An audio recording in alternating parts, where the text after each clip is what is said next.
ஆர்ப்பாட்டத்திற்கு தலைமையேற்றிருக்கக்கூடிய அருமைக்குரிய சகோதரர் ஜெகநாதன் உள்ளிட்ட மாவட்ட ஜெக்டோசிய உயர்மட்ட குழு உறுப்பினர்கள் மற்றும் மாநில பொறுப்பாளர்கள், அதேபோல் பல்வேறு இயக்கங்களுடைய வீரர்கள் வீராங்கனைகளுக்கு நெஞ்சார்ந்த மாலை வணக்கத்தை தெரிவித்துக் கொண்டு இந்த பெருந்திரள் முறையீட்டிலே தொடர்ந்து நாம் கடந்த 25 ஆண்டுகளாக போராடி கொண்டிருக்கக்கூடிய ஒற்றை கோரிக்கையான தன் பங்கேற்பு ஓய்வூதிய திட்டத்தை முற்றாக ரத்து செய்து லட்சம் ஆசிரியர்கள், அரசு ஊழியர்கள், அரசு பணியாளர்களுடைய வாழ்வாதாரத்தை உயர்த்தி பிடிக்கக்கூடிய வகையிலே இந்த அரசு உடனடியாக நிறைவேற்ற வேண்டும் என்று இன்றைய பெருந்திரள் முறையீட்டு மனுவை மாநிலம் முழுவதும் இருக்கக்கூடிய மாவட்ட தலைநகர்களிலே ஆர்ப்பாட்டத்தை நாம் நடத்தி கொண்டிருக்கின்றோம்.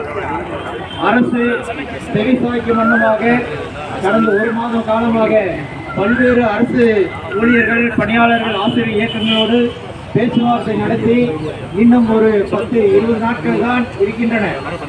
அவருடைய முடிவு என்ன என்று அறிவிப்பதற்கான, ஏனென்றால் முடிவை அறிவிக்கக்கூடிய கட்டாயத்தில் இன்று மாண்புமிகு முதலமைச்சர் அவர்களும் இந்த தமிழக அரசும் இருக்கின்றது என்பதை நாம் தெரிந்து கொள்ள வேண்டும். கடந்த காலத்திலே தேர்தல் அறிக்கையிலே அவர்கள் தெரிவித்ததை போல கடந்த ஆட்சியாளர்கள் இருந்த காலத்திலே, இப்போது இருக்கக்கூடிய ஆட்சியாளர்கள் எதிர்க்கட்சியாக இருந்த காலத்திலே பல்வேறு வகையிலே இடைநிலை ஆசிரியர்களுடைய ஊதியத்தை சரி செய்யவும், அதே போல 6 லட்சம் அரசு ஊழியர்கள் ஆசிரியர்களுடைய வாழ்வாதாரமான பழைய ஓய்வூதிய திட்டத்தை மீண்டும் வழங்கவும் இவர்கள் உறுதியேற்று அன்றைய தேர்தல் பிரச்சாரங்களிலேயே இப்போது இருக்கக்கூடிய மாண்புமிகு முதலமைச்சர் அவர்கள் நம்மிடையே வந்து உறுதி கூறினார்கள். ஆனால் இன்று வரை நிறைவேற்றப்படாமல் இன்னும் பல விதமாக விழுந்த புண்ணிலேயே பல அடிகள் உழுகும் என்று கூறுவார்கள். அந்த வகையிலே இன்று ஆசிரியர்களுக்கு மட்டும் பல்வேறு வகையிலே பல்வேறு இடர்பாடுகளை ஏவி விட்டிருக்கக்கூடிய இந்த அரசை நாங்கள் உண்மையிலேயே கண்டிக்கின்றோம். நீதிமன்றம் என்று ஆசிரியர்களுக்கு எதிராக தீர்ப்பு வழங்கினாலும் கூட இன்று 6 லட்சம் ஆசிரியர்களுடைய பாதிப்பு என்பது இந்த நீதி தீர்ப்பிலே இருப்பதால் இந்த பாதிப்பை நாம் பேசித்தான் ஆக வேண்டும். ஆகவே கட்டாய தகுதி தேர்வு என்கின்றதிலே ஆசிரியர்கள் என்றும் பயந்தவர்கள் அல்ல, சலித்தவர்கள் அல்ல. ஆனாலும் இந்த அரசு கட்டாய கல்வி சட்டம் வந்த தேதியையும், அதற்கு முன்னால் நியமிக்கப்பட்ட ஆசிரியருடைய தேதியும், அதற்கு பிறகு தகுதி தேர்வு நடத்திய தேதியும் ஆராய்ந்து பார்த்து வாதாடி நமது ஆசிரியர்களுக்கு ஆதரவாக இந்த தீர்ப்பை பெற்று தந்திருக்க வேண்டும்.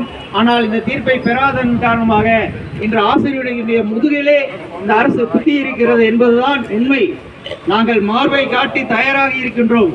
யாரும் தேர்வுக்கு கண்டு அச்சப்படவில்லை. நீங்கள் மார்பிலே குத்துங்கள், நாங்கள் தாங்கிக் கொள்வோம்.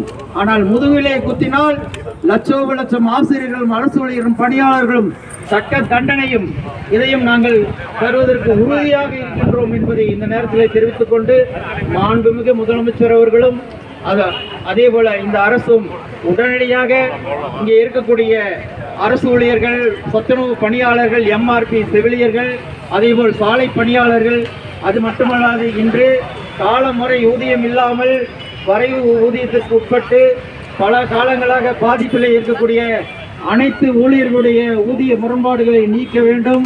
அதே போல துவக்க கல்வி ஆசிரியர்களுக்கு பாதிப்பை ஏற்படுத்தி இருக்கக்கூடிய அரசாணை 243 உடனடியாக நீக்க வேண்டும் என்று தெரிவித்துக் கொண்டு இந்த பெருந்திரள் கோரிக்கைகள் மூலமாக மாவட்ட ஆட்சியருக்கு நாம் பெருந்திரள் கோரிக்கைகளை முறையிட்டு வெற்றி பெறுவோம் என்று கூறி வாய்ப்புக்கு நன்றி பாராட்டி அமைகின்றேன். நன்றி, வணக்கம்.